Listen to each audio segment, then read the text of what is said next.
Sunday আজকে ছুটির দিন। আমার ছুটি, মেয়ের ছুটি, হাজব্যান্ডের ছুটি। ছুটির দিন মানেই সবার ছুটি, আমার ছুটি না। কিন্তু সকাল থেকে নানা রকম খাবার ফরমাস, এটা ওটা এটা ওটা।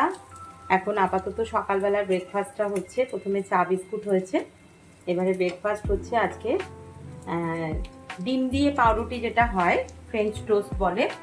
ওটা আমি একটু অন্য প্রসেসে করেছি। দেখো, কারুর বাড়িতে হয়তো ডিম দুটো আছে, অথচ আমাকে করতে হবে অনেকগুলো। তা কেমনি করে করবে সেটা, সেই প্রসেসটা আমি দেখাবো একদম। আমার মেয়ে যেহেতু কাঁচা পেঁয়াজ খায় না, বা পেঁয়াজ এমনিতেও খুব কম খায়, তাই পেঁয়াজটা আমি দিইনি, কাঁচা পেঁয়াজটা আলাদা করে রেখেছি, সেটাও তোমাদের দেখাবো।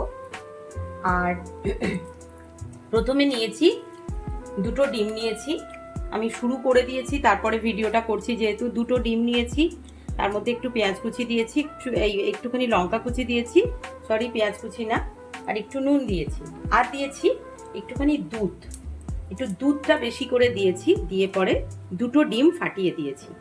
ফাটানোর পরে এবার অলরেডি আমার দেখো এই পাউরুটির একটা, পুরো পাউরুটির এই দেখো এতগুলো হয়ে গেছে, এখনো এতটা আছে। মানে একটা গোটা পাউরুটি ফ্রেঞ্চ টোস্ট করতে দুটো ডিমেই হয়ে যাবে। যেটা তুমি যদি একদম ডিমের গোলা দিয়ে ডাইরেক্ট করো, তাহলে তোমার অনেকগুলো ডিম লাগবে। কেন একটা ডিমে মোটামুটি খুব ভালো মতন করে 2 পিস হয়, আর টেনে টুনে 3 পিস হবে। কিন্তু এখানে তোমার দুটো ডিমে 12 পিস তোমার আরাম করে হয়ে যাবে, আর খেতেও খুব টেস্টি। তোমরা বাড়িতে বানিয়ে দেখতে পারো।